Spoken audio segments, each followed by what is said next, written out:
In an era marked by economic uncertainty and shifting political landscapes, the relationship between monetary policy and investment behaviors has never been more crucial.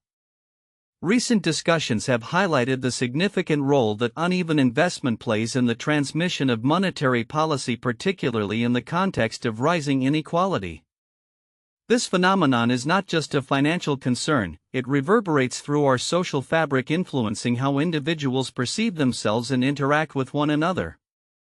A report from BoxEU delves into the complexities of how investment, particularly when it is lumpy or uneven, can hinder the effectiveness of monetary policy. This term refers to the irregular distribution of capital across various sectors, where some industries receive significant funding while others are left wanting.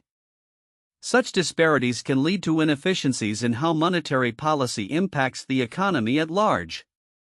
For instance, when central banks adjust interest rates to stimulate growth, the benefits may not be evenly distributed, resulting in a misalignment between the intended economic stimulus and the actual outcomes.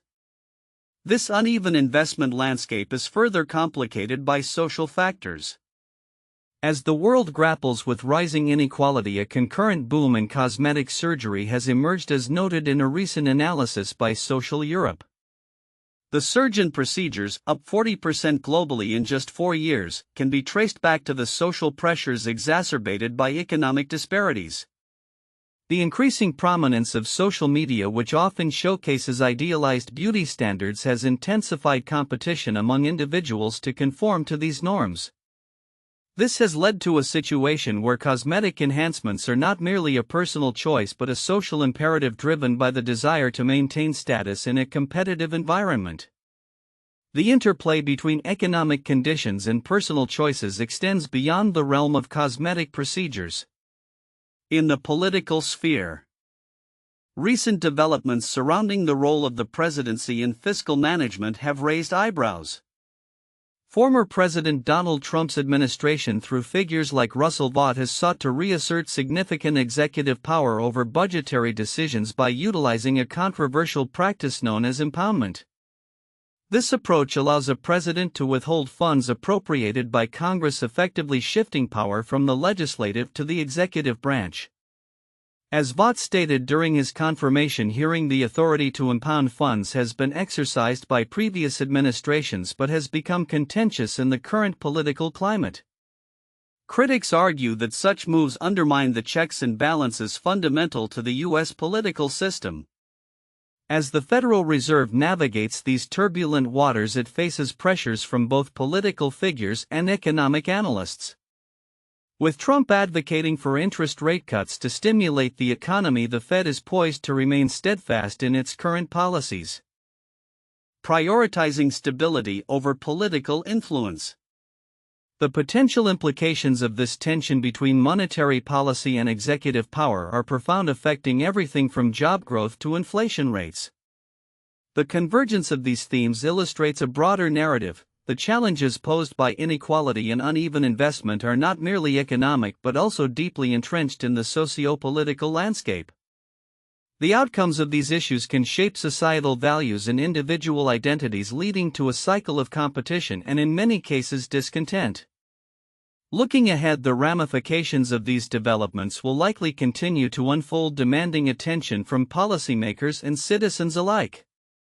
As the conversation around monetary policy evolves, it is crucial to consider not only the technical aspects of economic management but also the social implications that accompany these decisions. The intersection of economic inequality, investment behaviors, and the evolving role of government will undoubtedly play a pivotal role in shaping the future landscape of both the economy and society at large. As the NASCAR season gears up for another thrilling year, Shane Van Gisbergen stands at the forefront of an exciting new chapter in his racing career.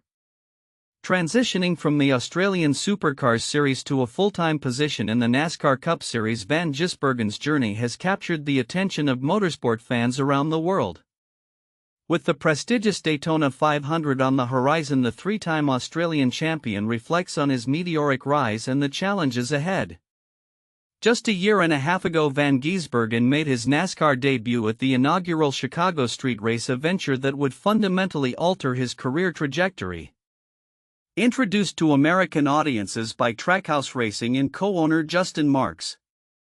Van Gisbergen's performance was nothing short of spectacular. He clinched victory in a race characterized by its tight corners and variable weather conditions, showcasing his exceptional skills on an unfamiliar track. "It worked out perfectly," Van Gisbergen remarked, emphasizing how the event's unique challenges played to his strengths. Following his impressive debut, the synergy between Van Gisbergen and NASCAR blossomed, leading to an expansion of his racing commitments. The initial plan for a few races quickly evolved into a full-time schedule, with Van Gisbergen securing a spot in both the Xfinity Series and the Cup Series. Over the course of 2024, he achieved significant success, including 3 wins in the Xfinity Series, all on road courses. His journey through the Cup Series also had its share of drama, highlighted by his involvement in one of the largest crashes in NASCAR history at Talladega. Now, as he prepares to enter the 2025 season full-time with Trackhouse, which will expand to 3 cars, Van Gisbergen's excitement is palpable. His new teammates Ross Chastain and Daniel Suarez are seasoned veterans who will undoubtedly provide invaluable support as he navigates this demanding series. "I'm looking forward to sharing the track with them," he said, hinting at the camaraderie and competition that lies ahead. Reflecting on his transition, Van Gisbergen acknowledges the steep learning curve he has faced, particularly regarding oval racing. "Racing every week and getting used to the ovals is crazy," he admitted, contrasting the challenges of NASCAR with his previous experiences. He highlighted that while he finds short tracks manageable, the speed and handling dynamics of intermediate ovals present a whole new set of hurdles. The upcoming Daytona 500, an iconic event in the NASCAR calendar, is particularly significant for Van Gisbergen as it marks his first time competing in this legendary race. "I try not to get caught up in the hype," he stated, although he did express anticipation for the electric atmosphere that surrounds such a monumental event. Having witnessed the excitement during last year's race, he is eager to experience it firsthand. Off the track, Van Gisbergen's adjustment to life in the United States has been a journey in itself. Having relocated from Australia to Mooresville, North Carolina, he is navigating the cultural shifts while maintaining ties to his roots. "It's a little different when you first move, but once you're set up it's fine," he reflected, adding that he cherishes the time he spends back home, especially during the summer months, as he embarks on this new chapter. Van Gisbergen's goals for the upcoming season are straightforward: to enjoy the experience and continue to grow as a driver. He has quickly become a fan favorite, embracing the freedom to express himself within the NASCAR community, a stark contrast to the more reserved atmosphere he experienced in Australia. The 2025 NASCAR Cup Series is shaping up to be a pivotal year for Shane Van Gisbergen. As he embraces the challenges and opportunities that come with full-time racing in the United States, fans and competitors alike are eager to see how this talented driver will further establish himself on the global stage. With the Daytona 500 just around the corner, all eyes will be on Van Gisbergen as he races toward his dreams. The debate surrounding faculty tenure in higher education has resurfaced with renewed vigor as several states begin to propose legislation aimed at either banning or limiting tenure for professors. This movement, which has garnered attention from educators, administrators, and policymakers alike, raises critical questions about academic freedom, educational quality, and the future landscape of higher education in the United States. Historically, tenure has been viewed as a cornerstone of academic freedom, allowing educators to conduct research and teach controversial subjects without fear of dismissal. However, proponents of tenure reform argue that the system can contribute to a lack of accountability and hinder the responsiveness of educational institutions to the evolving needs of students and society. According to a recent survey, nearly 60% of respondents believe that the current tenure system needs reform, reflecting a growing sentiment that traditional practices must evolve to meet contemporary challenges. As states consider these legislative measures, they often cite concerns about indoctrination and the perceived politicization of educational content. For instance, proponents of the bills argue that eliminating tenure could lead to a more dynamic and adaptable educational environment, one that is more closely aligned with the values and expectations of the communities they serve.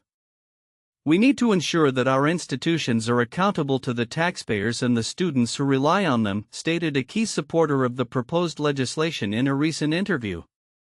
On the other hand, critics warn that such moves could have detrimental effects on the quality of education and the ability of professors to engage in critical discourse. Organizations representing educators have raised alarms that limiting tenure may lead to a chilling effect, where faculty may shy away from exploring controversial topics for fear of repercussions. Academic freedom is not just a privilege, it's a necessity for innovation and progress in research and education, argued a representative from the American Association of University Professors. The potential impacts of these legislative changes could be far-reaching. Universities may find it more challenging to attract and retain top talent, particularly in fields that require rigorous and sometimes unpopular exploration of complex issues. Moreover, the shift away from tenure could alter the very fabric of academic institutions, transforming them into environments that prioritize short-term gains over long-term scholarly contributions. As the discussions unfold, it is evident that the future of faculty tenure will depend on the balancing act between accountability and academic freedom. Stakeholders across the educational spectrum will need to engage in meaningful dialogue to address these challenges. While states examine the implications of tenure reform, the outcomes may well redefine not just the role of educators but also the overall mission of higher education in a rapidly changing world. In a surprising turn of events, Bill Gates, the co-founder of Microsoft and chair of the Gates Foundation, has expressed his support for Elon Musk's ambitious initiative known as the Department of Government Efficiency (DOGE). This endorsement comes amid growing concerns regarding the staggering national debt of the United States, which currently exceeds $36.2 trillion. Gates sees potential in Musk's plan to address these fiscal challenges, underscoring that any measures must align with the nation's core values.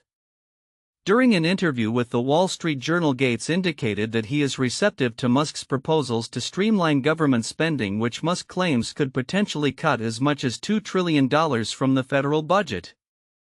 However, Musk has tempered expectations, now suggesting that a more realistic target would be around $1 trillion in cuts. Regardless of the exact figures, Gates acknowledges that even these reductions could alleviate some of the financial pressures facing the U.S. economy. I think the idea that looking at government expenditures on a sort of zero-based budgeting approach could be a valuable thing, Gates stated, reflecting on the necessity of reducing the deficit to avert future financial crises. He pointed out the need for a thorough review of government spending, emphasizing that nothing should be off the table, including pensions, defense, and healthcare. However, Gates also cautioned against hasty cuts that could undermine essential services, particularly those that contribute to public health and welfare. Gates' concerns resonate with the broader economic landscape, where the debt-to-GDP ratio continues to prompt alarm among financial leaders. The Congressional Budget Office forecasts that by 2054 public debt could soar to 166% of GDP. This looming crisis has spurred voices like J.P. Morgan's Jamie Dimon and Federal Reserve Chairman Jerome Powell, who warn that unchecked national debt could lead to a loss of confidence among lenders and ultimately destabilize the economy. The dialogue surrounding fiscal responsibility has become increasingly urgent as the stakes are high for the future economic health of the nation. Gates, who has long been an advocate for social issues and public health, stated, "I do worry a little bit that if you say, hey, let's completely get rid of things, some of the things have long-term benefits." He emphasized the importance of maintaining investment in programs that have a significant impact on lives, such as healthcare initiatives that provide vital treatments to millions. Interestingly, Gates also touched on Musk's political engagements in Europe, expressing surprise at Musk's active involvement in European politics, particularly his criticisms of UK Prime Minister Keir Starmer and his recent appearance at a campaign event for the German far-right party Alternative for Germany. Gates remarked, "I'm not trying to talk about European politicians like he is So some of that surprises me a bit, like wow, he finds time to do a lot of things. As Gates and Musk navigate their complex relationship, the implications of their respective plans could shape not just the fiscal landscape but also the political dynamics of the upcoming years. With the potential for increased litigation in corporate America and the ongoing debate over government efficiency, the interplay between technology, finance, and policy will be scrutinized more than ever. In conclusion, as the nation grapples with its financial future, the discussions initiated by figures like Gates and Musk will be critical to shaping effective strategies that balance budgetary constraints with the imperative of sustaining essential services. The path forward will undoubtedly require careful consideration of both economic realities and the values that underpin American society. Future developments in this arena will likely set the tone for how the U.S. addresses its national debt and prepares for potential financial crises. In a world grappling with the impact of climate change and rising sea levels, the role of polar icebergs in mitigating global water scarcity is coming into question. Recent findings have underscored that while Greenland's icebergs may be visually striking and symbolically significant, they are not the solution to the planet's growing thirst. As we enter 2025, the urgency of addressing water shortages has never been more apparent, yet nature's icy reservoirs may not be the answer we hoped for. A report from Bloomberg highlights the paradox of Greenland's icebergs. While they contribute to rising sea levels as they melt, they do not provide a reliable source of fresh water. The icebergs are primarily composed of seawater, which is unsuitable for human consumption. With the global demand for fresh water projected to outpace supply in the coming decades, the reliance on melting icebergs as a water source could lead to a false sense of security among policymakers and communities alike. The findings are particularly relevant given recent climate models predicting accelerated ice melt in Greenland. According to the National Snow and Ice Data Center, Greenland's ice sheet is losing mass at an alarming rate, contributing to approximately one-third of global sea level rise. The melting icebergs, while visually dramatic, are more evidence of the crisis than a remedy. As the ice continues to diminish, the implications for coastal cities and ecosystems will be profound, leading to increased flooding and habitat loss. This dissonance between the allure of icebergs and their actual utility is underscored by experts in the field.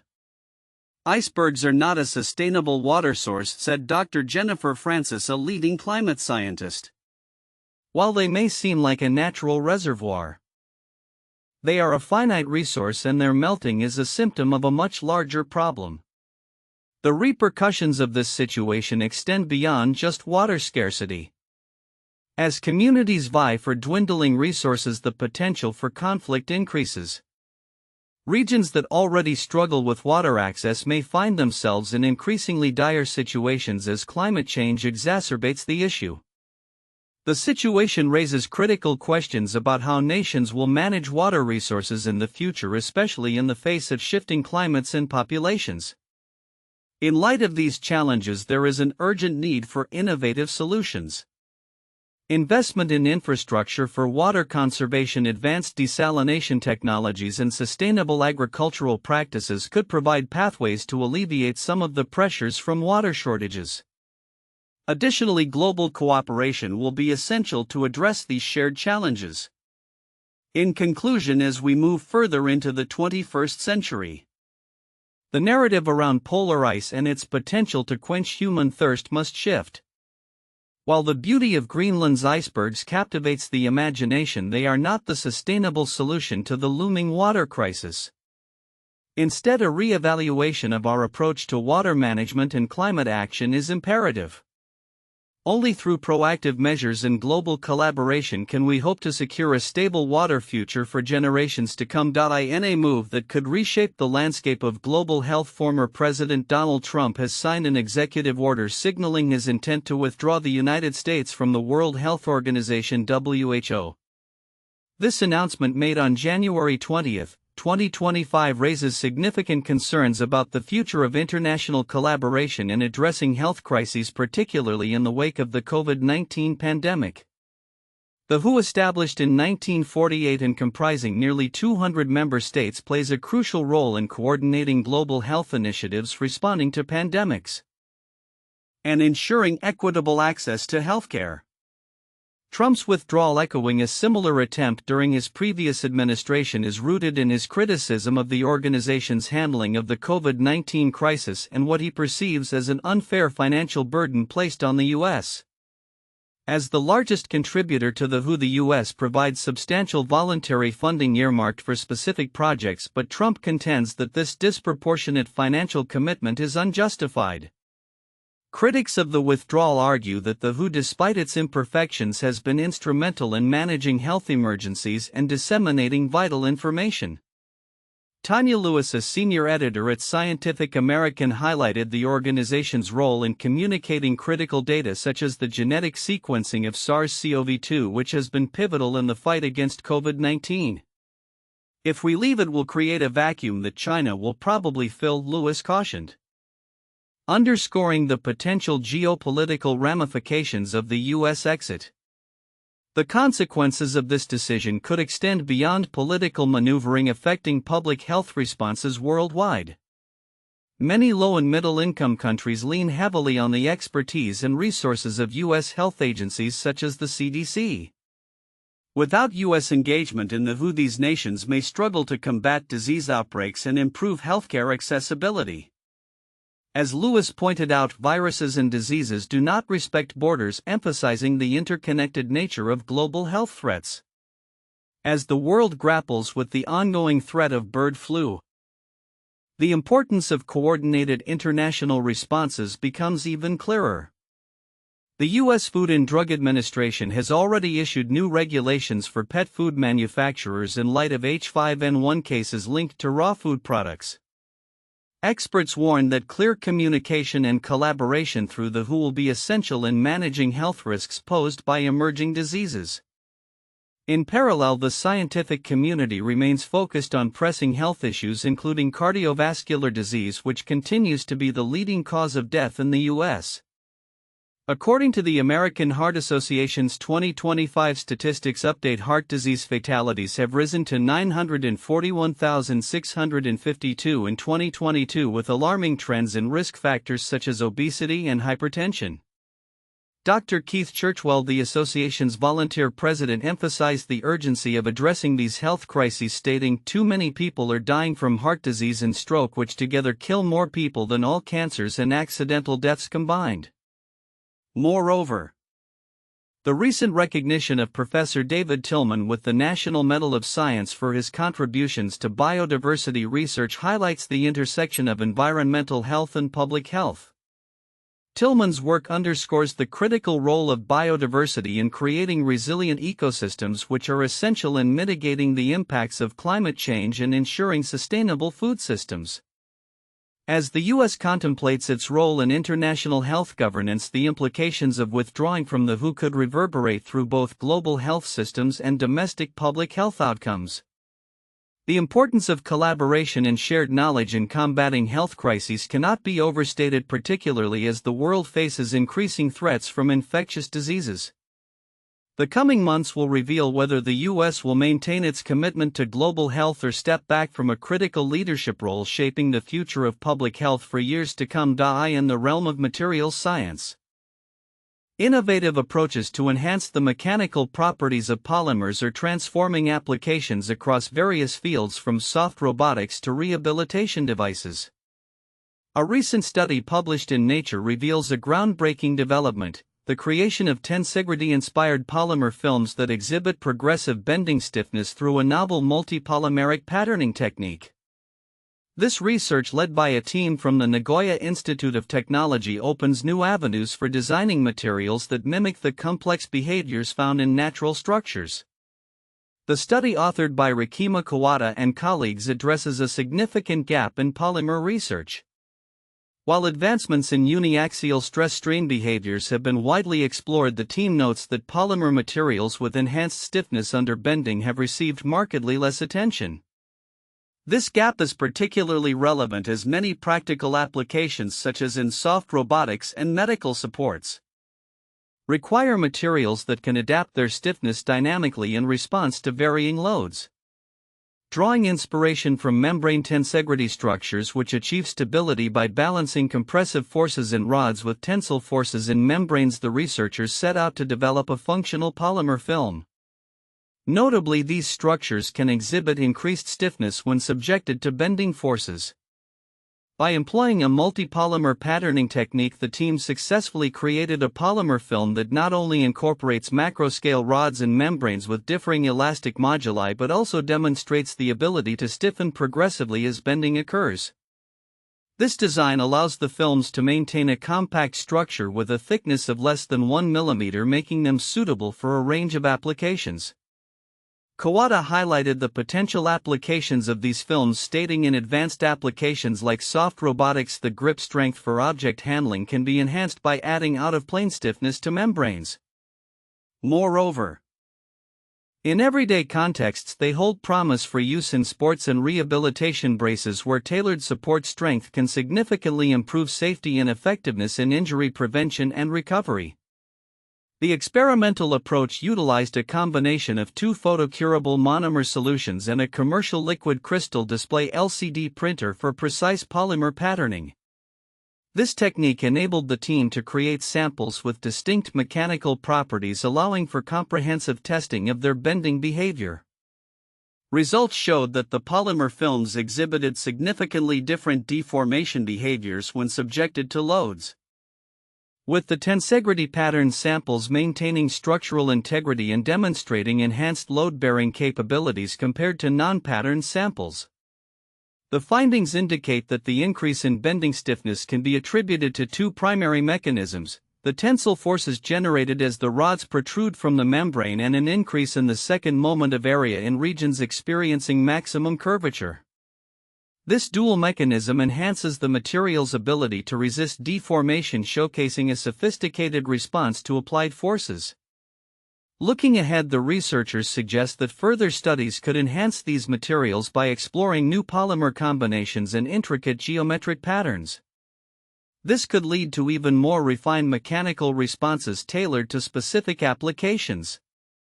As the field of material design continues to evolve, the implications of this research are vast, paving the way for the development of advanced materials that can dynamically adjust their properties in real time. In conclusion, the work of Kawada and his team represents a significant step forward in the design of functional polymer materials. By drawing inspiration from natural structures and employing innovative patterning techniques, they have demonstrated the feasibility of creating polymers that not only meet but exceed traditional performance metrics under bending. The versatility of this approach holds promise for a wide range of applications, particularly in enhancing the performance of soft robotics and rehabilitation devices, ultimately contributing to a future where materials can adapt and respond intelligently to their environment. In a rapidly evolving entertainment landscape, Netflix has cemented its dominance, effectively redefining the streaming wars and reshaping consumer expectations. With a staggering 302 million subscribers, the platform has become an integral part of daily life for many viewers. Its recent price hikes, including a $2.50 increase announced during its latest earnings call, have ignited conversations about what this means for the future of streaming and the costs consumers may face as a result. Netflix's pricing strategy has long been a topic of interest.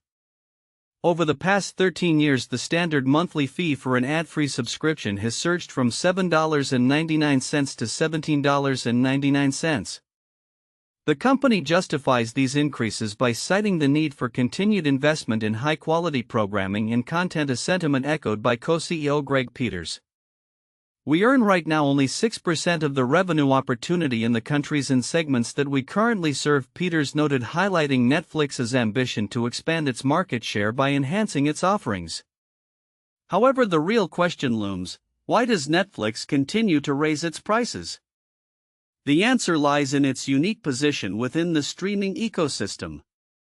Unlike its competitors, which are grappling with subscriber losses and rising operational costs, Netflix has emerged not just as a player but as the leader in the streaming arena. Its success is not merely a matter of luck, it has cultivated a portfolio of hit original programming that rivals traditional cable offerings. From cultural phenomena like Stranger Things and Squid Game to live events such as NFL games, Netflix has demonstrated its ability to create and maintain viewer engagement. This engagement translates into consumer loyalty, allowing Netflix to test the limits of its pricing power. Peters mentioned that the company evaluates engagement and retention metrics to inform its decisions on price adjustments, revealing a clear pattern: viewers tend to stick with Netflix even as prices rise. This trend has led to speculation that Netflix could raise its prices significantly without losing its user base, a strategy reminiscent of traditional cable models. Interestingly, Netflix is also pivoting towards ad-supported plans, which have seen a growing preference among new subscribers, about 55% in the latest quarter. The company has hinted that it may earn more through a combination of lower subscription fees and advertising than through its standard pricing alone. Netflix would very much like you to have that ad-supported plan, one analyst noted, emphasizing a potential shift in its revenue model. The streaming giant's ambitions extend beyond traditional television programming. Netflix's exploration into live sports and video games signals a broader strategy to capture additional entertainment markets. Co-CEO Ted Sarandos indicated that the platform is more open to live sports than ever, suggesting that Netflix's future content strategy will be multifaceted, targeting various consumer interests. As Netflix continues to navigate the complexities of the streaming landscape, it finds itself in a position where even its competitors are increasingly reliant on its platform for distribution. This shift raises questions about the future of content consumption and the potential for further consolidation in the industry. The streaming wars, while tumultuous, have brought Netflix to a point of victory. The company has not only won the battle for subscribers but has also set itself up for long-term monetization opportunities that could reshape the entertainment industry as a whole.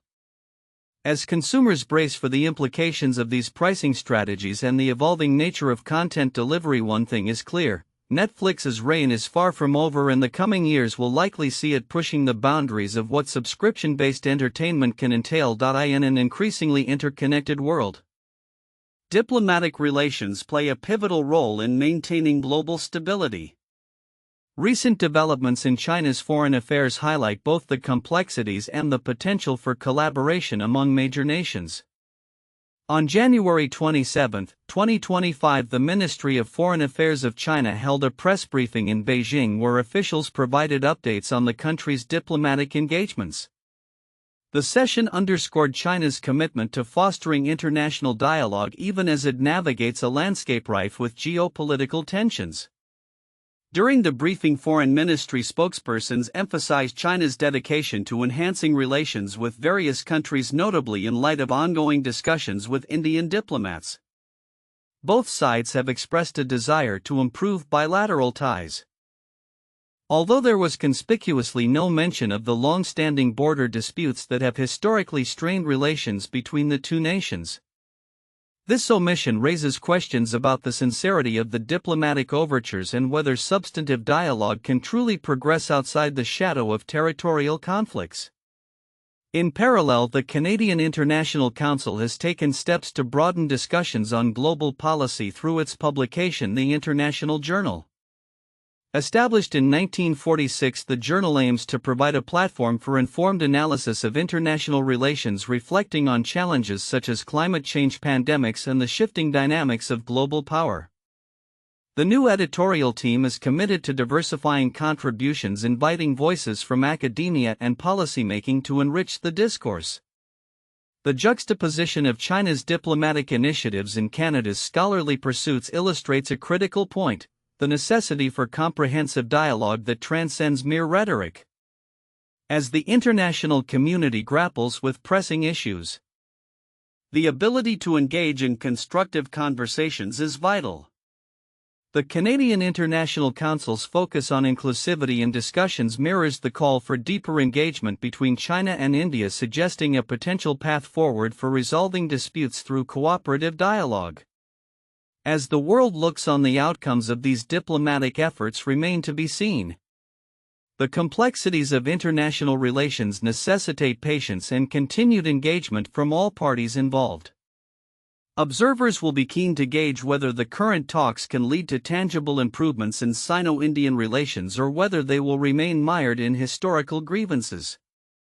Meanwhile, the Canadian International Council's initiative signals an acknowledgement of the diverse perspectives needed to address global challenges effectively.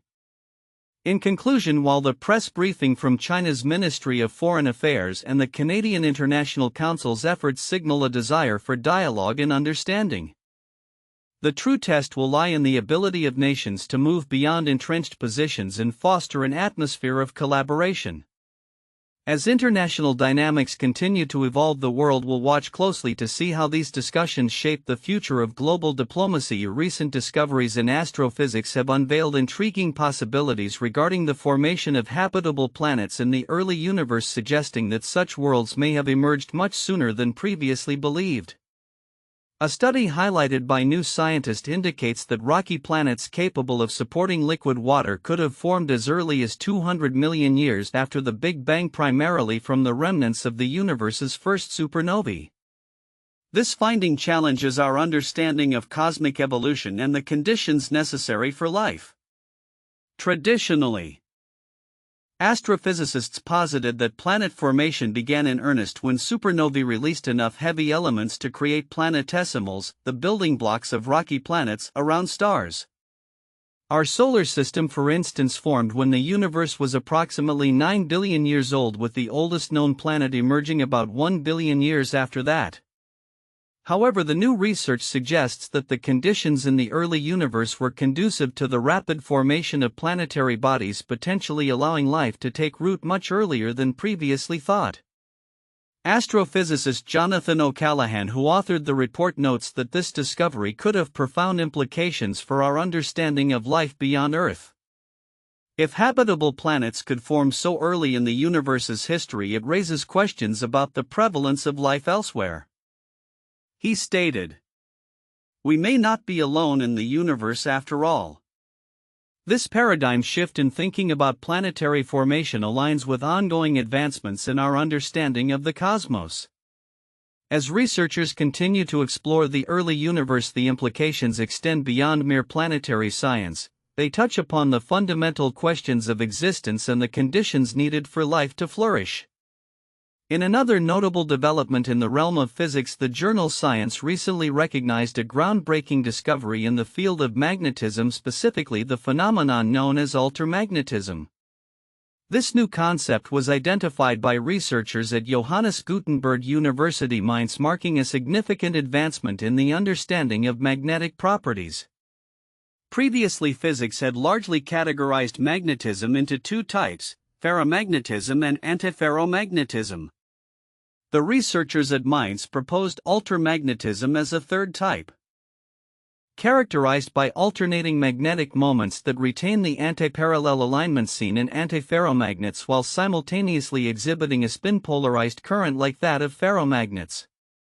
This discovery not only enriches the field of magnetism but also holds potential practical applications in data storage technologies, as it might allow for a higher capacity by utilizing the magnetic moment of electrons rather than their charge. Professor Hiro Sonova, a leading researcher in this field, expressed pride in the recognition, stating, "This is a truly unique tribute to our work, and we are proud and honored to receive this acknowledgement for our research." The implications of altermagnetism could revolutionize how data is stored and processed, especially in dynamic random access memory systems. As both the formation of habitable planets and the discovery of altermagnetism continue to unfold, the future of space exploration and technology looks increasingly promising. These advancements not only enhance our understanding of the universe and its properties but also inspire a renewed curiosity about the potential for life beyond our planet and the technological innovations that may arise from these discoveries. As scientists delve deeper into these subjects, we can anticipate even more groundbreaking revelations that could reshape our comprehension of life, the universe, and the intricate mechanisms that govern them.